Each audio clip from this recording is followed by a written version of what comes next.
Hello and welcome to the Mysticast, where you join Jack Stafford and Deborah Littleboy, members of the Etheria Society, the cosmic religion for the Aquarian Age, as we break down the barriers between religion, science, metaphysics, philosophy, and mysticism, all of which are really only aspects of the self-same quest for truth. Please note, this is an independent program, not produced or fact-checked by the Etheria Society. Today, our guest is Dustin Grinnell. Dustin, how you doing? Good. How are you? Very well. Where are you in the world? I'm in Winthrop, Massachusetts. That's northeastern United States. Okay. It's the start of your day. And we're talking about books today, and I see you have a whole raft of therapy behind you.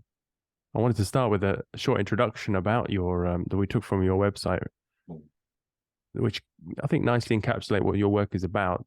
And it's the prescription of fiction for life's ailments. Because what we're talking today is about bibliotherapy, a timeless source of wisdom and healing. The notion of reading for therapeutic effect is best known as bibliotherapy, the Greek meaning of which is book healing. Bibliotherapy dates back to the ancient Greeks. Over the entrance of the library in Thebes, they'd inscribed a phrase that means healing place for the soul, which ties in very much with our teachings, and we're very interested. How did you come into this whole area of bibliotherapy? Yeah, I actually discovered a group in London called the School of Life. This was a group started by Alain de Botton. He's a writer and a philosopher, and he started this group that puts out courses for educating people on emotional intelligence and things. And they have an arm that offers bibliotherapy services. There's two women there, Susan and Ella, I believe their names are. And since 2008, they've been basically offering their services to the public. So you can call them up and tell them about the problems you're going through. Usually they're like life juncture problems. You're having a problem with a relationship or a career. You're having some sort of emotional issue in your life. And you can do an intake with them, and they will quote unquote prescribe you a bunch of books that are mostly fiction in order for you to read these fictional stories and identify with the characters, see what they're going through, potentially have some sort of catharsis through engagement with these fictional narratives, and at the best to resolve emotional troubles. So I was very interested that there's an actual business around it. And then I started researching it more and more. And I came to find out that bibliotherapy does date back to the ancient Greeks. They've been used in many contexts for the betterment of psychological health. And then you wrote this book, The Healing Book. I did. So The Healing Book is a collection of short stories. It comes out in October with Finishing Line Press. And the title short story, is called The Healing Book. And that is a short story that I wrote 3 years ago in my MFA program for creative writing. And basically, I had written a very long critical essay that's published with Hectowen International called The Anatomy of Bibliotherapy. I had written that for my critical thesis in my MFA program. It was basically, decoding why books help us heal, why fiction specifically helps us heal. And so I did this critical thesis, and then I had the urge to kind of fictionalize the material. So I wrote a short story called The Healing Book that basically dramatizes the use of a physician who was at the ends of his abilities to treat his wife who had a terminal cancer. And so he gets into bibliotherapy and thinks that potentially he can write a book to heal his wife's illness. And it doesn't work because in bibliotherapy is kind of considered the third leg of medicine's what is called the three-legged stool. So in medicine, you have one leg of the stool, which is drugs and medication. The second leg is surgeries and procedures. And the third leg is the realm of self-care and stress reduction therapies. So I put bibliotherapy in that space. And in the story, it just wasn't enough to cure his wife. What it did do is it provided a certain amount of the story that he wrote for his wife did provide a certain amount of comfort in her last days. So basically, I wrote this short story and was able to publish it with a medical humanities publication. And all of a sudden, I just got up and running on writing more stories about characters who are going through, various troubles in their lives, and they find ways to heal, whether it's psychological, spiritual, or even physical in some cases. So I wrote 12 more short stories around the healing book short story entitled The Collection, The Healing Book. And I'm really proud of it. I'm looking forward to getting it out there and seeing how people react to the diversity of stories. Yeah. Do you think, Dustin, that movies can work in much the same way, or sitcoms, or these soap operas where we can actually identify with the character behind and then work out for ourselves where they're going wrong? Because we're only ever interested really in where they're going wrong. Or maybe that's just me. But if we can walk in another's shoes without having to go through the big emotional judder, do you think that is maybe part of that healing process, that you're managing to bring that experience, but at a less traumatic level? Is that it? Yeah. Does that make any sense? I think so. In my essay, The Anatomy of Bibliotherapy, that's out there and you can find it, I really kind of tried to break down all the various mechanisms that could potentially lead to quote unquote healing in a reader. But I also do think it works for movies and TV, just maybe in a different way. In general, these are all fictional characters, and these are stories where we can identify with characters and identify with their problems, see ourselves in them a little bit, almost like a simulator, and then evoke these two feelings of kind of pity and fear. Aristotle called these are the two things, emotions we feel the most in storytelling. And so we're able to kind of, pity the character, or fear, or feel terror. And then through the character's movement through the story, they're, approaching various obstacles and overcoming them. They're meeting allies and enemies and so forth, and resolving conflicts. We're able to purge those feelings of pity and fear and achieve a certain amount of emotional catharsis.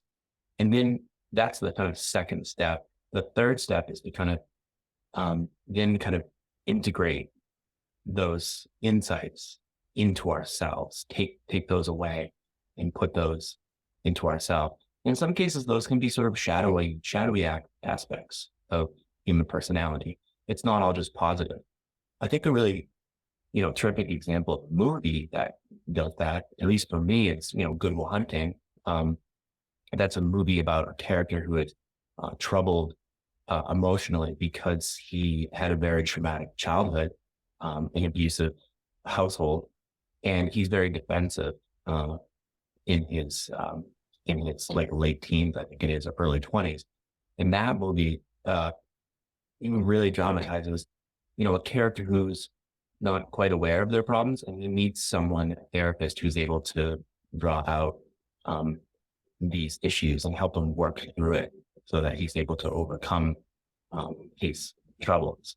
And so I think movies and TV are just as effective in our ability to identify with characters and then simulate their problems with an impartial, objective stance, because it's fiction, it's made up. So we're able to kind of judge and remain objective and impartial at the same time. I think that provides a good place in order to kind of navigate with the characters. Have you ever prescribed books to a friend? That's a good question. I've always been kind of I think I have prescribed nonfiction. That's sort of like on the nose type of book. If someone's, for example, I just I've been very interested in the field of self-compassion. And there's a man named Chris Drenler who wrote a book called The Self-Compassion Mindfulness Workbook. And I gave that book to a friend who I thought, would benefit from self-compassion. I think the prescribing has really been on myself. I've given myself books to work through things. Even when I was a kid, I would read the Goosebumps series in order to distract myself, and adventure novels and various kind of action books, scientific thrillers, in order to kind of transport myself out of my kind of environment. We actually found you through an article you wrote in Quest magazine, a Theosophist's journal. Are you a Theosophist? I am not explicitly. If you could, could you kind of describe what that would mean? Are you a member of the Theosophical Society? I am not. No, I wrote an essay and found the editor of Quest magazine in my office. Okay. No, just to know, because if you're interested in the esoteric teachings or not, because that's something I wanted to know. I'd be interested in learning more, certainly. Yeah. Like, send me some things. Because Deborah also mentioned that how just the vibration of the teachings can change, just the vibrations of reading the words, even if you don't understand. Maybe you talk about in your essay, you talk about the Greek tragedies. There's a Dr. David Elpin, a dermatologist in Williamstown, who recommended books to his patients, and Greek tragedies, a lot of them, and maybe they didn't even understand all the words, but the atmosphere of the book, the vibrations, could also affect them. Yeah, being the kind of leaders of the bibliotherapy arm at the School of Life, I think Susan, she's been quoted in other places. There's a great article about bibliotherapy in the New Yorker. It's something like "Can Reading Change Your Life?" or something like that. I really recommend it.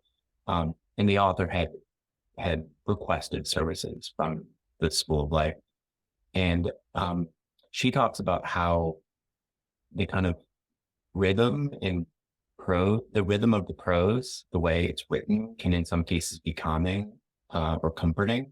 And she talks about the book by Hemingway, Old Man and the Sea.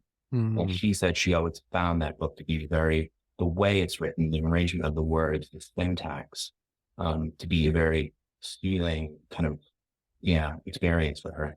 Yeah, some books have such a style, such an evocative way of speaking that if you actually break down what the story is about, can be pretty mundane. Yeah, so I guess it can function on those two aspects as well, can't it?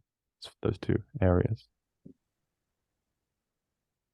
And that brings me back to almost like a U-turn. I'm good at U-turns. Jack would attest to this, that perhaps the book is more potent than the movie, because you get to fill in the gaps yourself, and there's not too much of it coloured in. So you get to address it to your own if you're bringing yourself into balance. I guess if you're reading a book, you then put the bits that you need in, whereas if you're force-fed it in a blockbuster or a sitcom, it almost like doesn't allow you that healing time, perhaps. And that's just sort of suddenly come to me, that perhaps you just need that space between the words to get that balance coming back into place.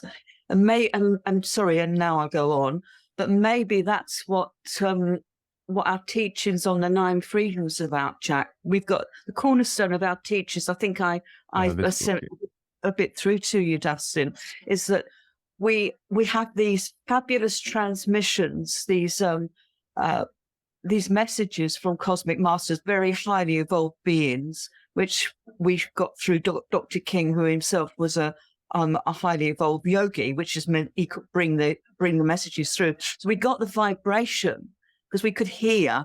So we got the actual vibration. They're using his voice box, but we've also then got the teachings that we can read. and it almost like having that two-way thing, it's a settling notion. I don't know that there was a description. Have you got that, Jack? The description from the Nine Freedom book? No, I just came across. I was reading this other thing about in the preface to the book. It says, according to Sarno, the cure for back pain and various chronic illnesses, including autoimmune diseases, is knowledge. And then we say there's only one crime upon this earth, and that's ignorance. So knowledge can cure all diseases. Completely unrelated to what you're asking, Deborah. Sorry. Well, no, but it's not though, is it? It's a strange thing, isn't it? When you start to talk and people are like three of us in the room here, and we're trying to find the similarities. It's exactly that if you're concentrating on an area that is out of balance, because all illnesses are just us not being in balance. So if we're actually concentrating on that with the right intention, like with our hearts open, our minds open to that, we're actually then sending out the right vibes, and it comes through our voice, as well as through things that we cannot see. And it's just to feel listened to is healing. I know that when somebody's listening to me. Yeah, I heard a therapist once say the expression of to be alive in someone else's mind is in and of itself healing, right? It's that allegiance between patient and healer, and to express yourself and to let your thoughts and beliefs and values be alive in someone else's mind. That type of validation is very powerful. And podcasts must be very healing then. What's that? Podcasts must be very healing then.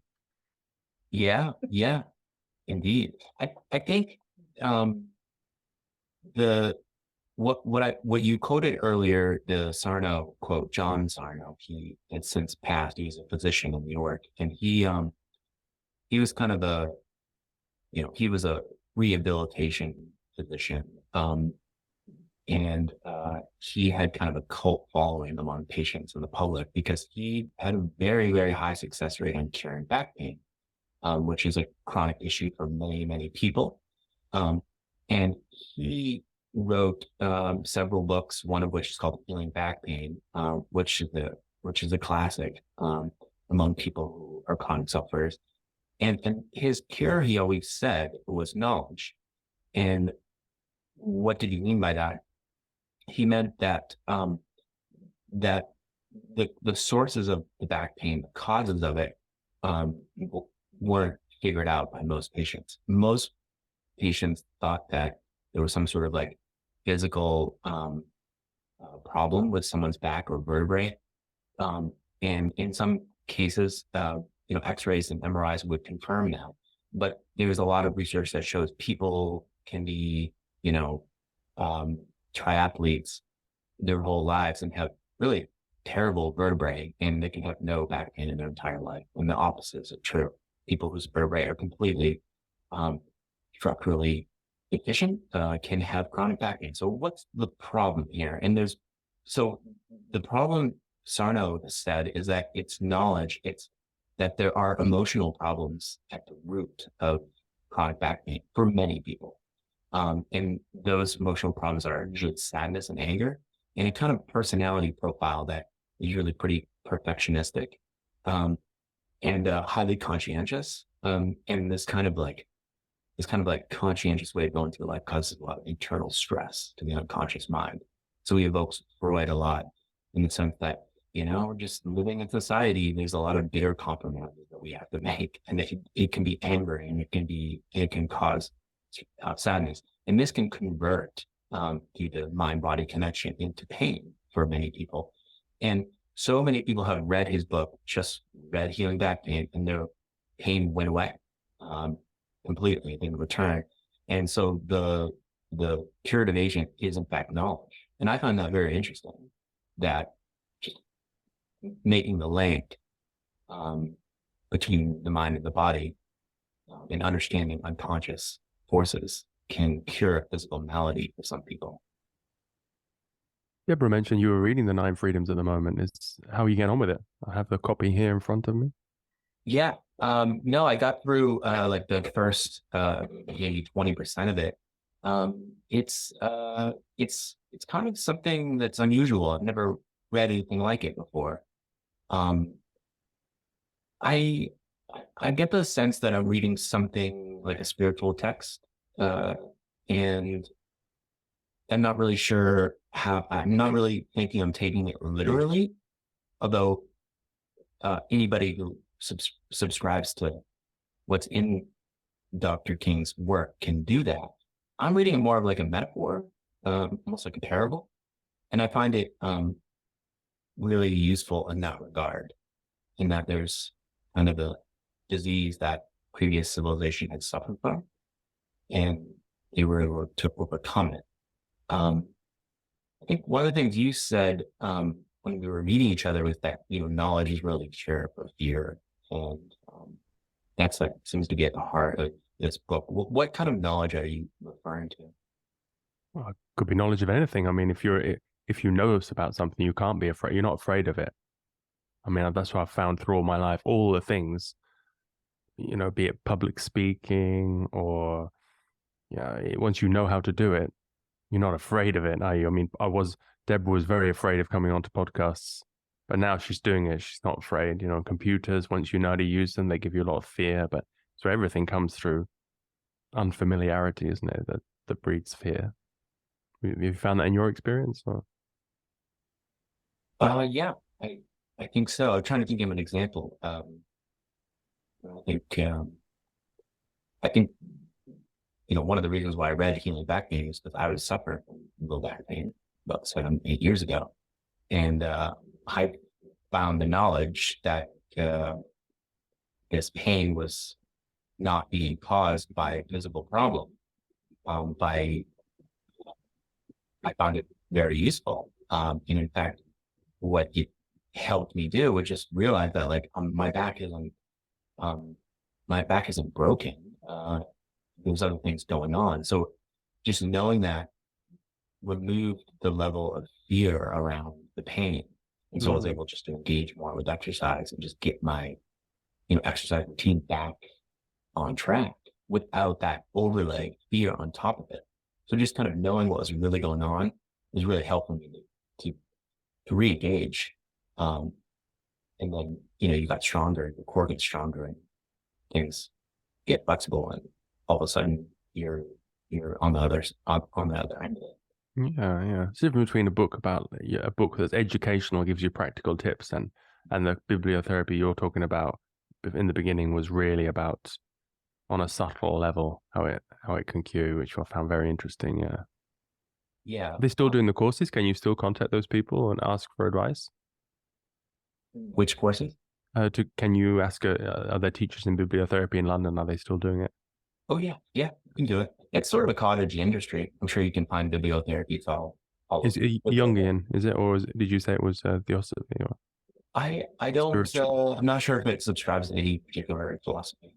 Okay, maybe we could put the link in the show notes, and yeah, because people might want to take this further. And there's also your book. When it's published in October. Yeah. And it's not far away. Yeah, that's the preface of the book tells a story about how I was kind of experiencing something of like a spiritual crisis in my early 30s, where I was working in an office, and I had this wanderlust that kind of wasn't getting packed, and that kind of excitement of like career finding had worn off, and I just kind of was sitting in front of my desk and wondering, this is what a modern career is, and feeling kind of dissatisfied by that. And I read the book Zen and the Art of Motorcycle Maintenance, and that's actually a fictionalized account of the story by Robert Persick of riding his motorcycle across the country with a friend and his son. And I found that book to be very provocative. It's a kind of a road story going from here to there, but there's all these like philosophical musings in the book, and I found them to be sort of soul stirring. And one of the things about bibliotherapy is that sometimes books can really like be incitements. They can provoke you. Franz Kafka said, your book should be in hands for the frozen sea inside of us. And I would like that sentiment. In Zen, there are motorcycle things was that axe for me. It really hit pretty hard and made me think, made me introspect. And it led to me saving money for a year and taking a year off from the workforce, where I did my own trip riding a motorcycle across the country, in writing and reflecting. So that was, I was reading for therapeutic purposes. I was reading to get a kick in the pants, essentially. And I did that. That's beautiful. Yeah, I think sometimes in bibliotherapy, we talk about, books helping you resolve inner conflicts, and maybe like integrate disowned aspects of yourself. But in there's other like practitioners who talk about books causing you problems, like, a book not helping solve problems, but actually causing you a problem, and oh, I didn't think about life that way, or whoa, that character took a very radical approach to a problem that I'm facing, but I wouldn't have maybe gone that way. It's a way to kind of to incite yourself. And I think books, many of us can think of books doing that, being a kick in the pants. Yeah, Dr. King, I think, said, isn't that right, Deborah, that education has to be disruptive? You're going to educate someone, you have to change the way it... Make them uncomfortable. Yeah. Get to where you're not wanting to be, having to look at where you've come from and be dissatisfied. Vicky uses the word dissatisfied. You have to be dissatisfied before you're going to ever move. I know that's true for me. I put up with a whole load of stuff because I'm intrinsically lazy. I put up with a load of things before ever I'm going to move to change it. Much prefer to moan than to actually do something to make it better. So if it can be by reading the right book, to give you the right vibration, to give you the right thought, to give you the right kick up the pants, as you've said, to make that first step, followed by the second, followed by the third, you then become a pattern for somebody else to follow. So you come out of the pages of the book to be a living embodiment of what you were before and what you are now. And people go, yeah, I want some of that. What did you do, Dustin? I want some of what you're doing. And so then we've got that correlation of being able to see that it's possible. And so now I've just popped in like the classic 4-minute mile. Nobody could run a mile in 4 minutes until somebody ran a mile in 4 minutes. And then loads of people were running a mile in sub 4 minutes. And I think that's probably the sort of like the mind belt, because we all share that soup of mind, and the message gets there. Hey, if they can do it, why I can do that too. And gives you that extra. I totally agree. Yeah, they sort of expanded our minds, expanded the realm of possibilities. Yeah, when the 4-minute mile was broken, physiologists were certain that there was no way the human body could achieve it because the heart wasn't powerful enough, or it might explode or something ridiculous. And what's amazing is that after Roger Bannister, who broke it, after he did it, I think it was like a year later, a dozen or so people had followed him, which is amazing. It was always there. The possibility was always there. You just needed someone to expand people's sense of possibilities. And I think that is what reading can do, where, you are transported to this world. It could be an unknown world, and you can kind of shape your sense of what's possible. And once your mind is expanded to new possibilities, it really can't go back. It's always expanded. And I think that makes you a discontented person. And discontented people change the world. They're out there trying to kind of solve for that chronic dissatisfaction.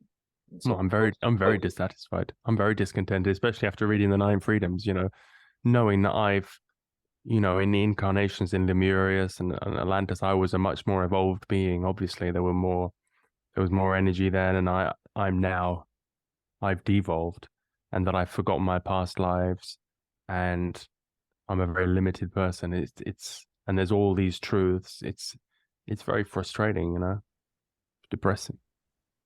To live up to such a high standard, but we can strive for it.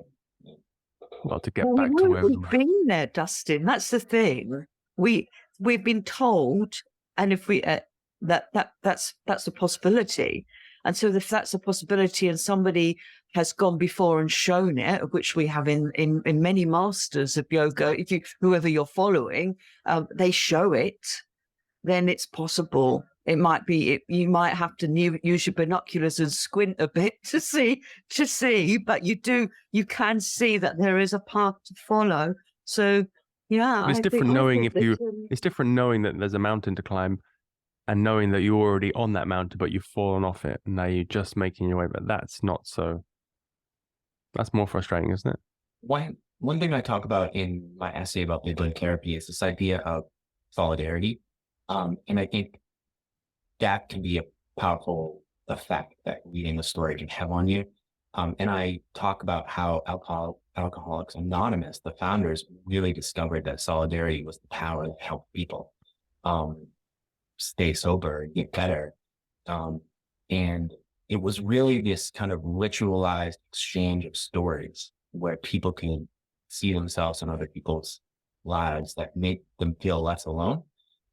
Where you hear someone tell their story of addiction, and you see yourself in their story, and you feel like, oh, someone else has been through what I've been through, and there's a certain shared vocabulary that is generated there, and it just makes you feel like, oh, someone else has been through this, and someone else navigated it with a good outcome. In some cases, someone did it a different way, maybe a way that you don't agree with. And so that is also a possibility that you can think about. So I think solidarity and feeling like alone and connected, it's something books can do, as well as book clubs and things like Alcoholics Anonymous. I'm trying to think as well, Deborah, you have to correct me if I'm wrong, but I think it was after the 10th blessing to the galaxy delivered by Master Jesus in another book, the 12 blessings, that your internal vibrations have been forever altered by this utterance, this information. Was that right, Deborah? I'm not sure it's after the 10th blessing. I don't recall that, but I do know that in the Nine Freedoms it's said that by reading, and that will alter your vibration by listening to the transmissions, because it's the energy behind that vibration that it will alter your own vibrations, and therefore expand possibilities beyond what you can even imagine. Because we're going back to the gap between the words. Right. We fill in our own lack, if you want to, fill in the bits that we need to make us more whole, more open, more able to receive, is my understanding. Certainly after the 10th blessing, that would come into play, because we're at such a high level, well, the highest level. Because knowing that, maybe I was going more for the meaning then, because knowing the galaxy is a living being is big information. It blows your mind once you fully take it in. And the weird bodies in the microbe in the great being is mind-blowing. Yeah, it's I wrote the healing book, the collection of short stories, during the pandemic, and that was a very disorienting, beautiful time for everybody. And I got really into existential philosophy during that period of time. So this idea of kind of trying to find meaning in life, which seems to be on the surface intrinsically meaningful. So that's kind of the conclusion I was starting to come to. And so it really seemed like there's no meaning, so you have to invent it yourself. So, okay, that's really the reaction to that. And I think to kind of pivot off what you were saying, I found certain images of space to evoke those feelings of, complete puzzlement and bewilderment and awe. There was a picture called Earthrise that I wrote about in one of my short stories called Searching for Meaning in the Stars.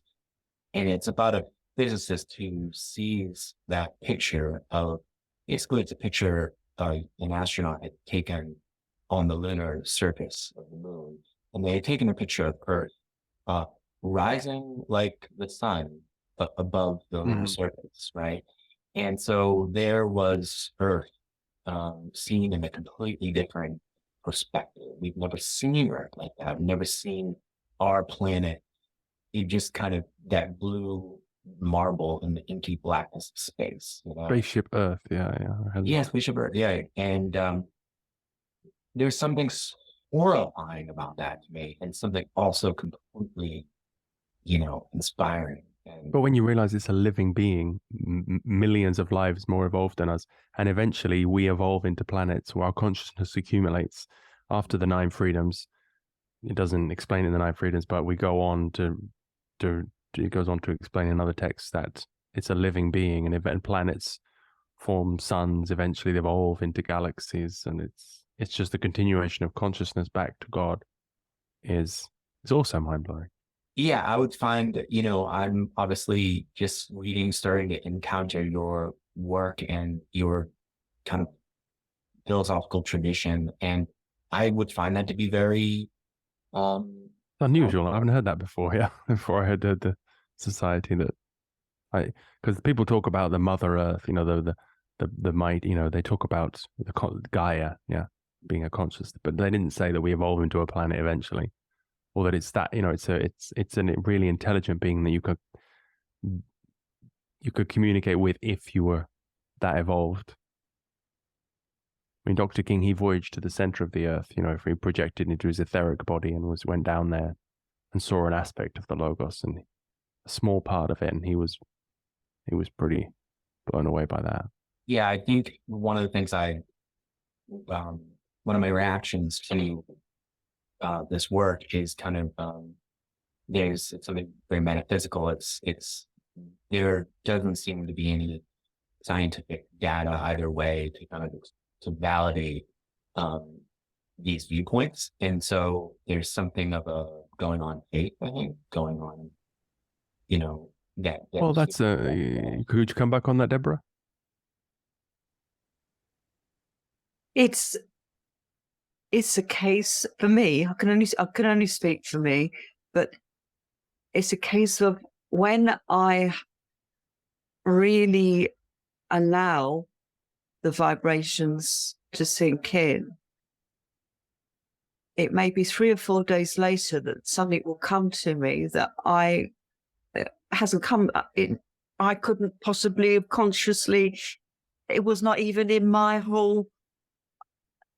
It wasn't something that I would have thought of before, and then tracing that back, I realised that a wedge has been, somebody's been at it and let a little bit of light in there, and it could only have come because I've traced it back. It could only have come from that.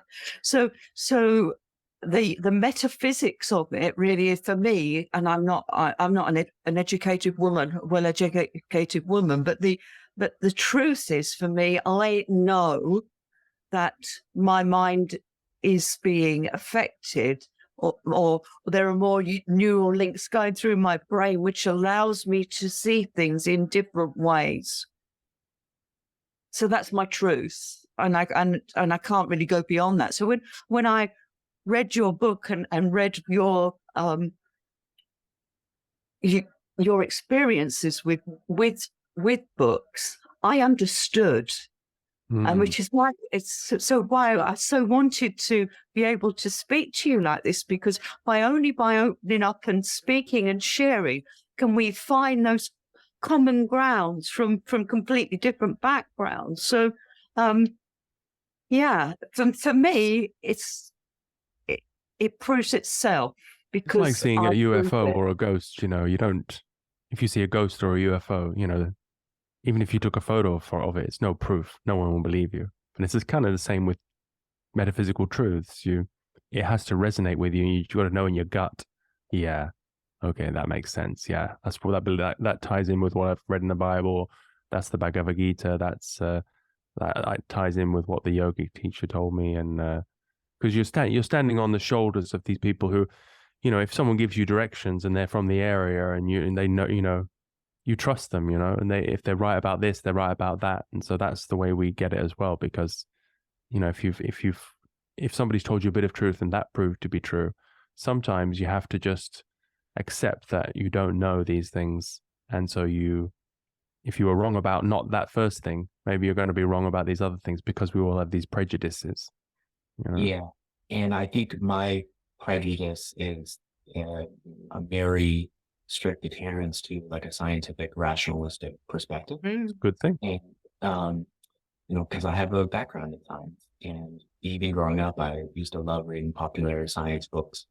And I think that, I went through a period of being deeply skeptical of anything that couldn't fit in the rationalistic perspective. So, I didn't believe in ghosts. I didn't believe in UFOs. I didn't believe in, anything that couldn't be proven, that hadn't been evaluated with any modern techniques or pieces of technology. And, increasingly I've started to understand that's a very limited perspective. And I'm trying to grow out of it. I always say to friends, like, if I would believe in a ghost, if like a full-bodied apparition just came and slapped me across the face, but it hasn't. And I've never had that experience. And Deborah, your personal experience, a subjective experience of being opened up by a certain vibration, that is your truth. That's real and happens. And even if it's kind of inexplicable from a scientific perspective, it doesn't invalidate it. And all mystical experiences, I think, have that in common. And so, I've made it something of a mission to kind of grow out of this, maybe one could call it a narrow point of view, a limited perspective, the perspective of a scientist who is skeptical of all things that can't be explained. That will be my journey going forward, I think. Yeah, there's this scientist Avi Loeb, and he talks about from the Harvard scientist, talks about the, what to us might seem like a piece, spaceships. Was it that meteorite that went through? He said it might look like a rock to us, but if an iPhone landed on Earth 2,000 years ago, people would think it was a very colorful rock, something like that. So, and the way science evolves as well. I mean, sometimes you have to grow the church walls, because Newtonian thinking and Einstein thinking, it's, they've all not been disproved, but the church grows bigger. The walls of the church expand, and they help me understand metaphysics in that ghosts and aliens, because UFOs, they exist at other frequencies, and when we die, we go to other realms, which are right here, but just a different frequency. We have the life between lives here at a different frequency, and on the other planets, the life exists at another frequency. So I think it was Tesla who said, if you want to understand the world, think in terms of frequency and vibration, and there's a lot in that statement. So there is. I wish that these viewpoints weren't kind of considered to be on the fringes of science. I wish it would be more integrated with mainstream, and that it would be taken more seriously. Well, they say science advances one funeral at a time. Right, exactly right. And I wish it happened faster. I wish we had the technology to understand those energies and frequencies with more fluency, so that we could update, our way of looking at the world. I personally would like it to come faster. Because I never called myself an atheist, because I couldn't possibly know either way right now. Maybe string theory has to be proven out, or we have to understand that there are multiple universes, or there's some fundamental knowledge of existence that hasn't locked into place yet. I feel, we have been at Einstein and Yeah. but there's something else going on. I think movies by Christopher Nolan like try to get at that, like Interstellar tries to like kind of get at that, and that's what storytelling comes into play, I think. Yes, that's very true, isn't it? It's advancing it's advancing our concept of our imagination is only like 20 years ahead of us, all the movies. If you look at some like Star Trek and that, they still have all the modern space, even space movies today, they still have the glowing light at the back of the spaceship, to push it through space. But we all know about gravitational engines now and things like that. So we have this collective imagination which is gradually being expanded by storytelling. So yeah, and a lot of stories in the healing book and my previous novels, like my recent one last year, The Empathy Academy, it's science fiction. They're science-based stories for the most part. Cautionary tales about technology and certain advances. And I think that is the realm of science fiction. It's like very speculative. So you were able to kind of play out possibilities. And a movie like Interstellar plays out interstellar space travel and the kind of, just bewildering effects of quantum mechanics, where effects comes before cause, and all sorts of weird things. And I've always gravitated towards science fiction in that regard, because I heard a quote once that said that history is about what happened, and fiction is about what can happen. I love that. Here's like a plate simulator for humanity, for your mind, for a human mind. And that's what sci-fi can do. Yeah. Yeah, I love that quote. Well, I think that's a great quote to end on. And how can people find out more about you and follow your writings, keep in touch with you? Yeah, you can follow me on Twitter at Dustin Burnell, or Instagram. You can go to my website, dustinburnell.com, and keep an eye out in the fall, in October 20th, for my collection of short stories, The Healing Book. It'll be on my website. And I also have a podcast myself. Really? Yeah, it's called Curiously. I started it this year. I've got 7 episodes out. And follow if you'd like to listen to conversations with various people from all sorts of different backgrounds. All right, great. Well, and if people want to learn more about the Aetherius Society, they can go to aetherius.org or purchase the book The 9 Freedoms on Amazon. Thanks. It's been great chatting. Thanks so much, guys. Thank Take you, care. Dustin. Bye-bye.